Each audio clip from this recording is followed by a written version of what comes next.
রাসূলুল্লাহ এখন নেই, কিন্তু তার আদর্শ আছে না নেই? কথা বলেন না কেন? আদর্শগুলো যারা আজ বিদায় করে দিতে চায়, এ দরবেশ রাসূলুল্লাহর আদর্শকে বিদায় করতে গিয়ে নিজে দাড়ি কেটে নম হয়েছিল।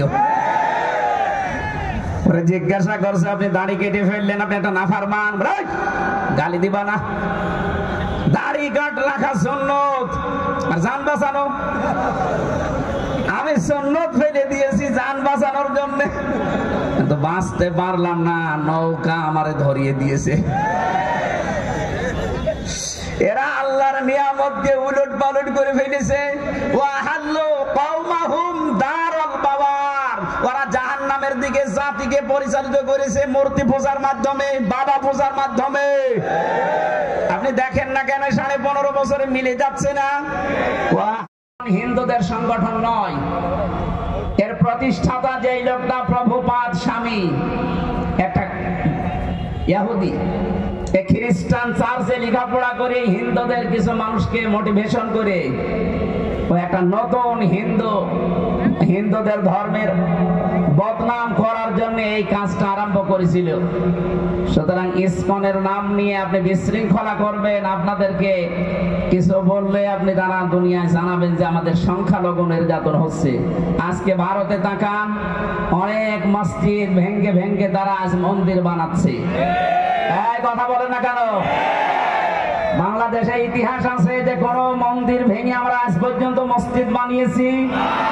গতকাল ওরা জানিয়েছে আজমির শরীফের নিচে নাকি 1000 বছর আগে মন্দির ছিল, এখন ওইটা ভেঙে মন্দির বানাবে। এই ভুয়া কথা তুলে যদি আজমির শরীফে হাত দিতে চান, বাংলাদেশের ঢাকার ইসকন মন্দির যেটা স্বামীবাগে, এখন যদি বলি যে এটা 500 বছর আগে এখানে মসজিদ ছিল, এখন নেন ঠেলা। আজ জালেমরা যখন কারাগারে যায়, জালেমরা যখন আদালতে ওঠে, তখন আমার মাঝে মাঝে মনে হয় দেখ কেমন লাগে। আমাদের যখন নিয়ে যেত আদালতে মাথায় দড়ি দিয়ে, ওরা ফিসাফিসি করতো, এর কাছে ও বলতো দেখ কেমন লাগে। এখন আপনাদের এই দৃশ্য দেখে তো আমার মনে হচ্ছে দেখ কেমন লাগে। আজমির শরীফে হাত দেবেন দেন, আল্লাহর ঘর মসজিদ গুলো ভাঙছেন ভাঙেন, 2-3 বছর পরে দেখবেন সারা পৃথিবীর যেখানে হিন্দু আছে, তখন বলা হবে যে এখানে 1000 বছর আগে আমাদের মসজিদ ছিল। কি করবেন তখন? আপনাদের সংখ্যায় তো বেশি না, তাম দুনিয়ায় সবচাইতে বেশি খ্রিস্টান ধর্মের মানুষ, এরপরে আমরা।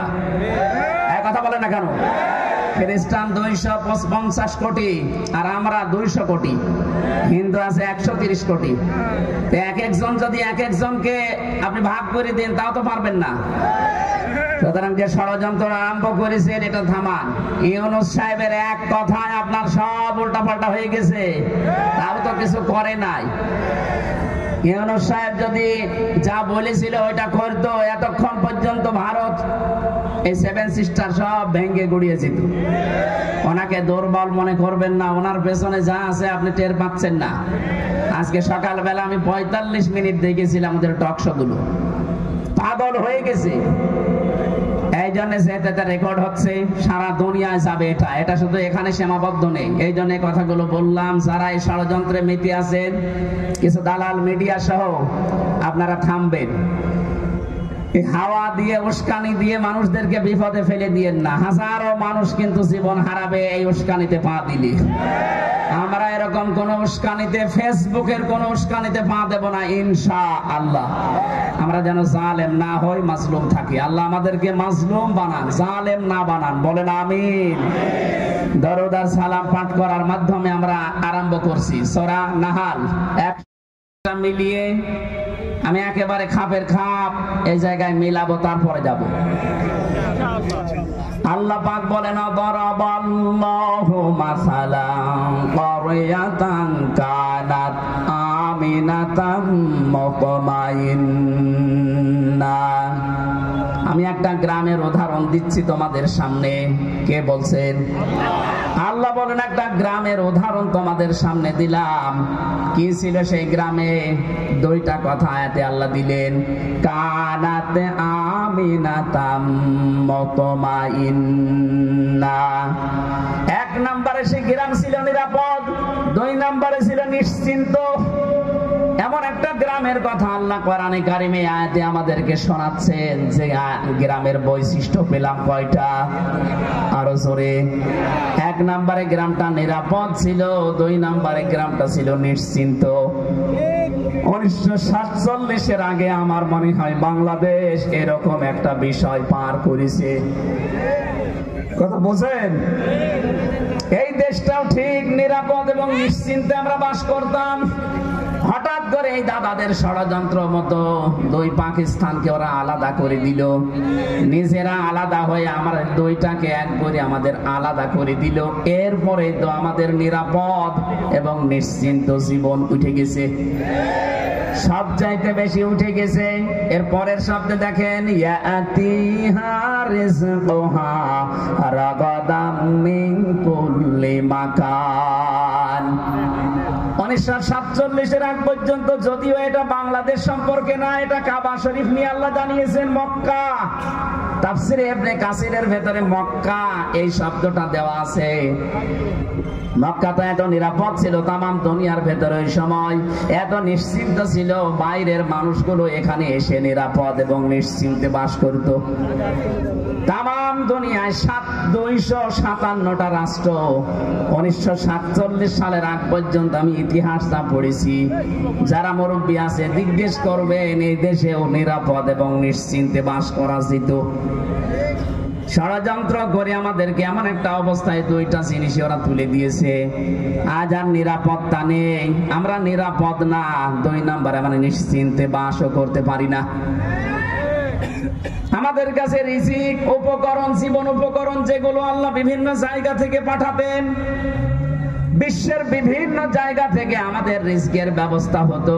কারণ ওই সময়ের মানুষের ঈমান আর এই 2024 সালের ঈমান এক না। এই কথা বলে না কেন? ওই সময় আপনি ইতিহাস পড়েন বাংলাদেশের, ফজরের নামাজের পরে অনেকেই বাড়িতে কোরআন শরীফ তেলাওয়াত করে এরপরে কাজে কামে হাত দিত। কোরআন পড়লেই না, তারা কোরআনে কারিম বোঝার চেষ্টায় ছিল, যা পড়তো ওটা প্র্যাকটিক্যাল লাইফে মিলাতো। 24 সালে এসে এখন আর ওইটা নেই। সকালবেলা শুরু হয় অনেকের বাড়িতে গান দিয়ে। কথা বলেন না কেন? আমরা আবার ওই পুরনো ঐতিহ্যে ফিরে যেতে চাই।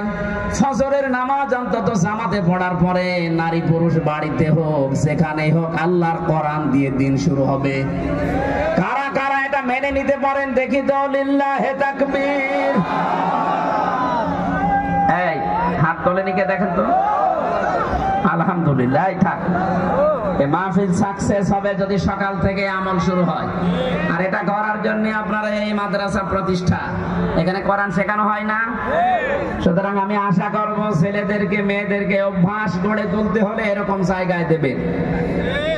এখান থেকে আল্লাহর কোরআন জানবে, বুঝবে, পড়বে, সকাল বেলা থেকে আমল শুরু করবে।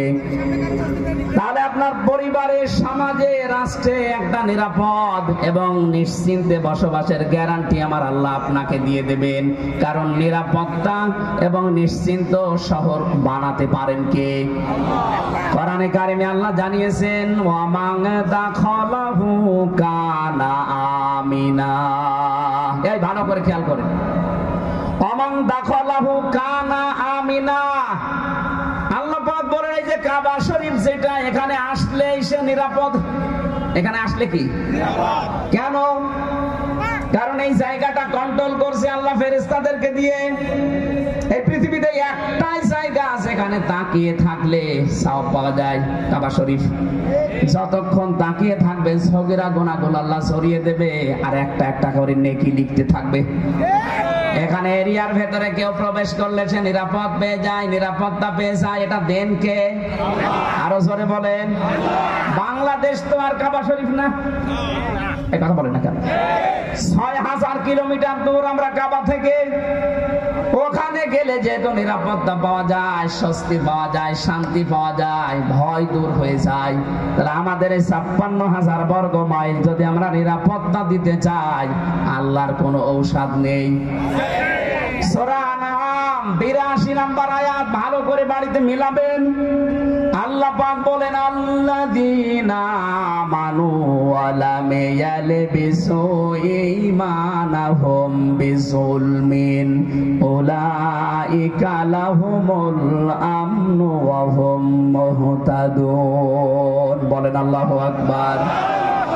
আল্লাহ বলেন যারা ঈমান আনে আর ঈমানের সাথে কোন মানুষ যদি তাদের শিরককে মিশ্রণ না করে, আমি আল্লাহ এই মানুষগুলো উলাইকা, যারা এখানে আলেম আছে উলাইকা দিয়েছেন, আল্লাহ যেন এভাবে ইশারা দিয়ে জানিয়েছেন উলাইকা, এই মহেশপুরের জলিলপুরের এলাকার এই মানুষগুলো লাহুমুল আমনু, এদের জন্য নিরাপত্তা। তাহলে আমরা যদি বাংলাদেশের ৫৬,০০০ বর্গ মাইলকে শান্তি স্বস্তি নিরাপত্তা দিয়ে ঢেকে রাখতে চাই, এদেশ থেকে জুলুম আর শিরিক বিদায় করা লাগবে। কথা বলেন না কেন? এদেশে জুলুম আছে না নেই? শিরিক আছে না নেই? সব চাইতে বড় শিরিক আমার আল্লাহর সাথে এখনো অনেকে করছেন, নাকি এটা বলবো না? আমি আগে আয়াতটা বলি, তারপরে আমার গাড়ি আর দোষ আসবে না। এটা আয়াত নাম্বার 65 নাম্বার আয়াত, এটা সূরা জুমারের। আগে আয়াতটার দলিল বলি, বাণিজ্যে আপনি মিলাবেন, তারপরে আপনার নিজের উপরে দোষ ফেলবেন, আমার উপরে না। ওয়ালাকাদ উহিয়া ইলাইকা ওয়া ইলাল্লাযীনা মিন ক্বাবলিকা লাইন আশরাকতা লা ইয়াহবাতান্না আমালুকা ওয়া লা তাকুনান্না মিনাল খাসিরিন। আল্লাহ পাক বলেন অবশ্যই হে নবী আপনার প্রতি আমি ওহী করলাম, আপনার প্রতি আমি ওহী করলাম, এইটা আপনার পূর্বে যারা দুনিয়া এসেছিল তাদের প্রতি আমি একই ওহী করেছিলাম। দুনিয়াতে যাই করেন না কেন, লাইন আশরাকতা, আপনিও যদি শিরিক করেন, কে বলছেন? কাকে বলছেন? ভালো করে শোনেন, এটা কে বলছেন বলেন তো? কাকে বলছেন? রাসূলুল্লাহ। কাকে? আল্লাহ লাইন আশরাকতা, যদি আপনিও শিরিক করেন, লা ইয়াহবাতান্না আমালুকা, আপনি যত আমল করেছেন দুনিয়ায় সব আমি আল্লাহ নষ্ট করে দেব, ধ্বংস করে দেব, ব্যর্থ করে দেব। এতটুকু আল্লাহ শেষ করেননি, ওয়ালা তাকুনান্না মিনাল খাসিরিন, লামে তাকিদ নুনে সাকিলা। আল্লাহ বলেন আমি গ্যারান্টি দিয়ে বলছি আপনাকে আমি ক্ষতিগ্রস্তদের ভিতরে ফেলে দেব। নবীকে যদি আল্লাহ বলতে পারে, আমরা কোথাকার কে? এবার আসেন একটা আমাদের দিকে নিয়ে যায়, এক কথায় জবাব দিচ্ছি, এই এদিকে তাকান। আল্লাহ যেটা পারে ওইটা অন্য কেউ পারে, এই বিশ্বাস করার নাম শিরিক। বিশ্বাস করার নাম, আরো জোরে, শিরিক যে করে সে মুশরিক। কথা বলেন না কেন?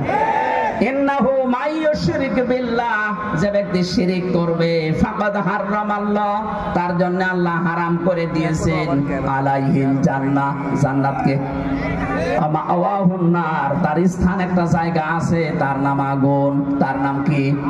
ওয়ামালিজ যালিমিনা মিন আনসার। আল্লাহ বলেন জালেমদেরকে কেউ সাহায্য করছে না, করবে না। বলেন নাউজুবিল্লাহ। এবার আমরা কি নিতে পারি এখান থেকে? আল্লাহ যেটা পারে ওইটা অন্য কেউ পারে, বিশ্বাস করার নাম শিরিক। শিরিক যারা করে তারা এইভাবে জোরে বলেন, এ দেশ চালাতে পারে আল্লাহর আইন দিয়ে। আল্লাহ জানিয়েছেন আলা লাহুল খালকু ওয়াল আমরু, আমি বানিয়েছি এই পৃথিবী, আমার আইন এখানে চলবে। সুতরাং আল্লাহর আইন বাদ দিয়ে মানুষের তৈরি করা আইন যারা প্রতিষ্ঠার জন্য দল করেন, আন্দোলন করেন, মিছিল মিটিং করেন, আপনি শিরিক করছেন। শিরিক করলে আপনি মুশরিক। মুশরিকের জন্য জান্নাত, জাহান্নাম ওয়াজিব। জাহান্নাম হারাম বলছেন ওয়াজিব। আমি আশা করছি বোঝাতে পেরেছি, এরপরে আর নামা লাগবে না। আর একটা টাচ দেই, আন্নাল কুওয়াতা লিল্লাহি জামিআ, সব ক্ষমতার উৎসকে। আর জোরে বলেন। যে যারা বলে ক্ষমতার উৎস জনগণ, তারা শিরিক করছে। শিরিক করলে লোকটা মুশরিক হয়ে গেলে লোকটা, আর কি বলা যায় বলেন তো? এরপরেও যদি কোনো মানুষ শিরিক না ছাড়ে, কিয়ামত পর্যন্ত আপনি চেষ্টা করলে এই দেশকে নিরাপত্তা দিতে পারবেন না। আল্লাহ নিজে জানাচ্ছেন, যারা ঈমান আনে আর ঈমানের সাথে শিরিক মিশ্রণ না করে, শিরিক মিশ্রণ যারা না করে, তাদেরকে আমি নিরাপত্তার দায়িত্বে নিয়ে নিলাম, তারাই নিরাপত্তার হকদার। সুতরাং যত ষড়যন্ত্র বাইরের দেশ থেকে চলছে, যারা করাচ্ছে, এই সবগুলো থেকে মুক্ত হওয়ার জন্য এখন এই দেশ শিরিক মুক্ত করা লাগবে। নিজেরা শিরিক করব না, কেউ করলে করতে দেব না। বলেন, বিশেষ করে আমরা ৯৬% মুসলমানেরা, অন্য জাতি যারা আছে ৪% তারা করে গা, ওদের দ্বারা কিছু হবে না। আমরা মুসলমান হয়ে যদি আমরা শিরিক করি, এ দেশ আল্লাহ অস্থিতিশীল বানিয়ে দেবে। কথা বলেন ঠিক কিনা? আল্লাহ পাক বলেন, আমি রিজিক পাঠাতাম বিভিন্ন জায়গা থেকে তাদের কাছে, কিন্তু তারা সব চাইতে বড় নাফরমানি করেছিল। ফাকাফারাত বিআনউমিল্লাহ, আমি আল্লাহর নিয়ামতকে তারা ঢেকে ফেলেছিল, গোপন করেছিল। এবার আপনি ৫৩ বছর মিলান, সূরা ইব্রাহিমের ভেতরে আছে। আল্লাহ রাব্বুল আলামিন বলেন, আলাম তারা ইলাল্লাযীনা বাদদালু নি'মাতাল্লাহি কুফরা ওয়া আহাল্লু কওমাহুম দারাল বাওয়ার জাহান্নামা ইয়াসলাউনাহা ওয়া বিইসাল করার। নবী, আপনি কি ওদের দিকে দেখেননি যে মানুষগুলো আল্লাহর নিয়ামতকে বদল করে ফেলেছিল, পাল্টিয়ে ফেলেছিল? এদেশে আল্লাহর নিয়ামত এই, আমি একটা একটা করে প্রায় ৫০০টা বলতে পারবো। এখন একটা বলছি, পর্দায় থাকা মেয়েদের জন্য এটা নিয়ামত কিনা বলেন তো? বলেন বলেন। মানুষ আমরা যত খারাপ হই, পর্দাওয়ালা মেয়ে লোক দেখলে হয় আপা, নাই খালা, নাই মা বলি ডাকে। কথা বলে না কেন? বেপর্দা মেয়ে লোক দেখলে আগেই ডাকবে ভাবি। এটা আপনাকে আল্লাহ নিরাপত্তার চাদর থেকে বের করে দেবে। আল্লাহর এই নিয়ামত কাজ পাল্টাতে অনেকে পর্দার বিরুদ্ধে পর্যন্ত ফতোয়া দেয়, নিজে তো পর্দা করেই না, আরো পর্দা যেন না থাকে সেই ব্যবস্থা করার চেষ্টা চলছিল। আল্লাহ আমাদের হাতে ধরে বাঁচিয়েছেন। কথা বলেন ঠিক কিনা? আল্লাহর যত নিয়ামত, তার ভেতরে ২ নম্বরের নিয়ামতের নাম রাসূলুল্লাহ। সূরা আলে ইমরানের ১৬৪ নম্বর আয়াতে দলিলটা আছে, লাকাদ মান্নাল্লাহু আলাল মুমিনিন। আল্লাহ পাক বলেন, অবশ্যই মুমিনদের উপরে আমার যত দয়া, বদন, অনুগ্রহ, তার ১ নম্বরে আমি একজন রাসূল পাঠিয়েছি। ওই জামানায় তারা আল্লাহর নিয়ামতকে ঢেকে ফেলেছিল, রাসূলুল্লাহকে পর্যন্ত দেশ থেকে তাড়িয়ে দিয়েছিল। কথা বলেন ঠিক কিনা? এখন প্রশ্ন আসতে পারে, সে ১৫০০ বছর আগের কথা, এখন রাসূলুল্লাহকে তাড়িয়ে দেয়? তাড়িয়ে দেয় না মানে? রাসূলুল্লাহ এখন নেই, কিন্তু তার আদর্শ আছে না নেই? কথা বলেন না কেন? আদর্শগুলো যারা আজ বিদায় করে দিতে চায়, এ দরবেশ রাসূলুল্লাহর আদর্শকে বিদায় করতে গিয়ে নিজে দাড়ি কেটে নম হয়েছিল।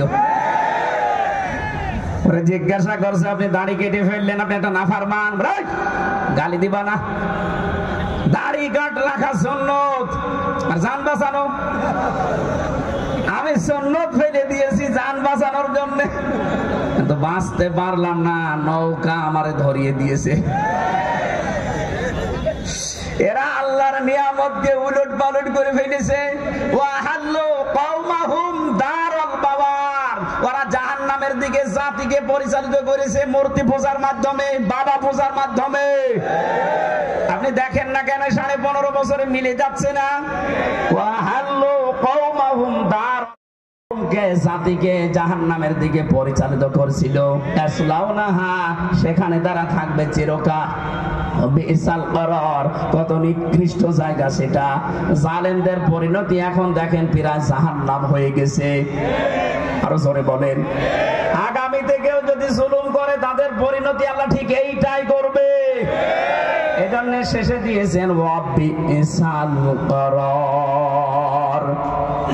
আমি যেটা বলছিলাম, নিয়ামত পেয়ে যারা শুকরিয়া আদায় করে না, এই মানুষগুলোকে আল্লাহ দুইটা আযাব দিয়ে পোশাক পরিয়ে দেন। ফাদাকাহাল্লাহু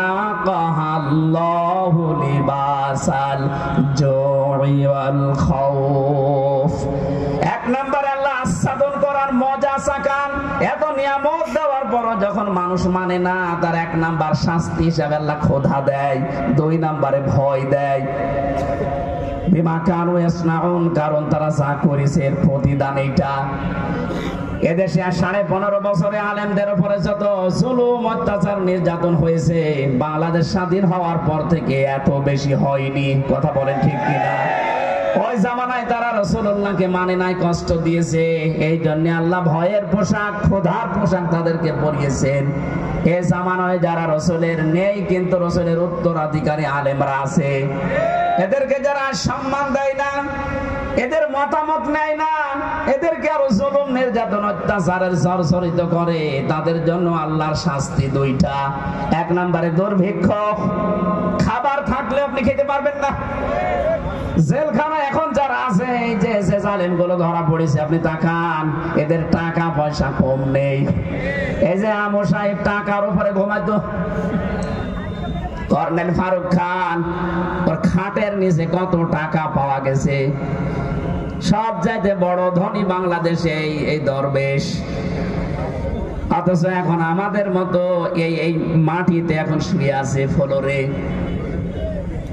বাইরের থেকে যদি কেউ টাকা পয়সা তাদের জন্য না পাঠায়, জেলে যে অবস্থা দেখেছি, ও এমনি টেনশনে মরে যাবে।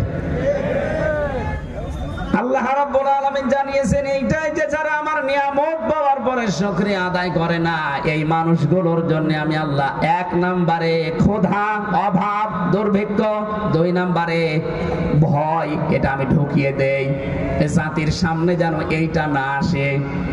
এবার আসেন আয়াতের তাফসিরে প্রবেশ করছি, ঐতিহাসিক প্রেক্ষাপট।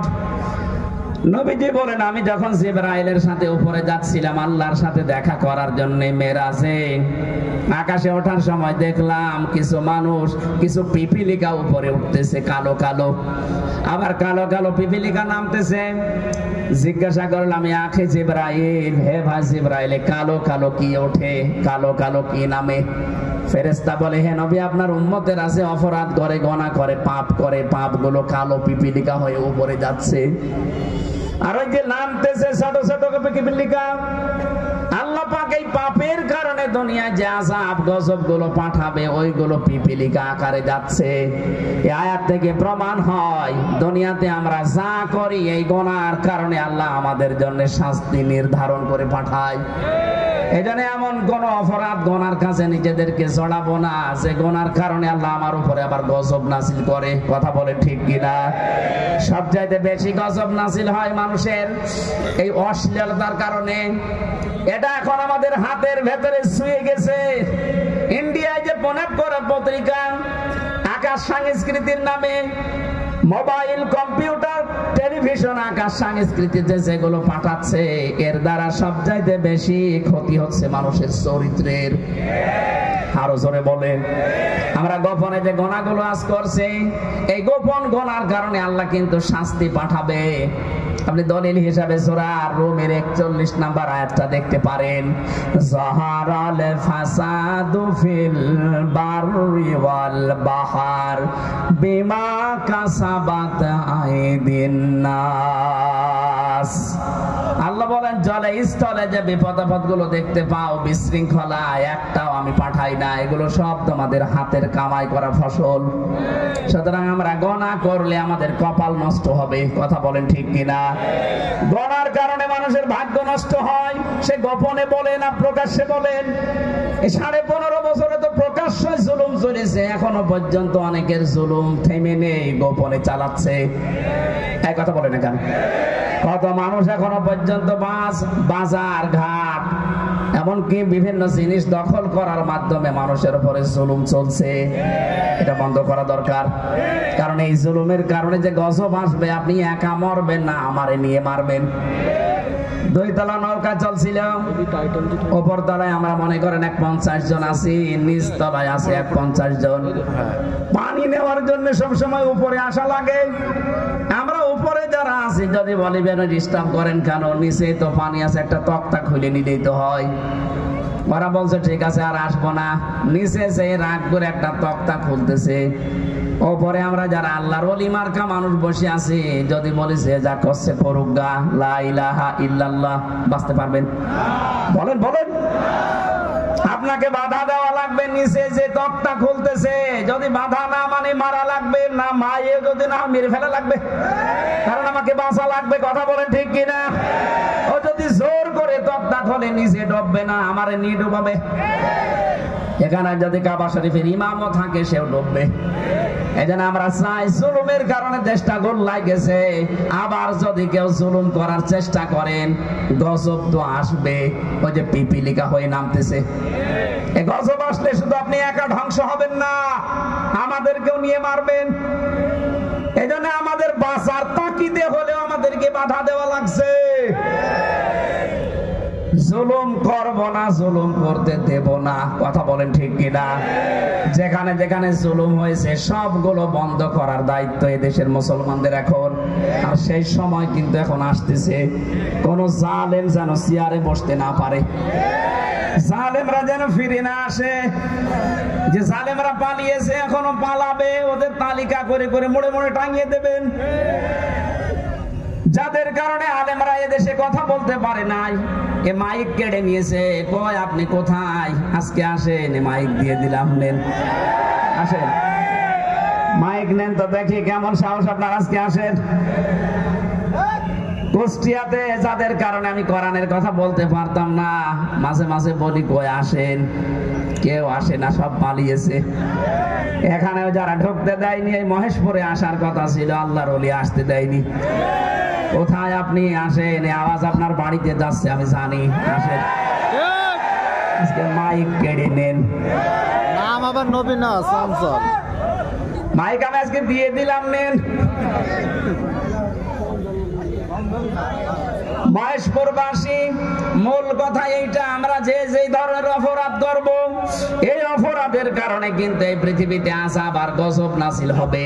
এজন্য আমরা নিজেদেরকে সংযত থামাবো। কথা বলেন ঠিক কিনা?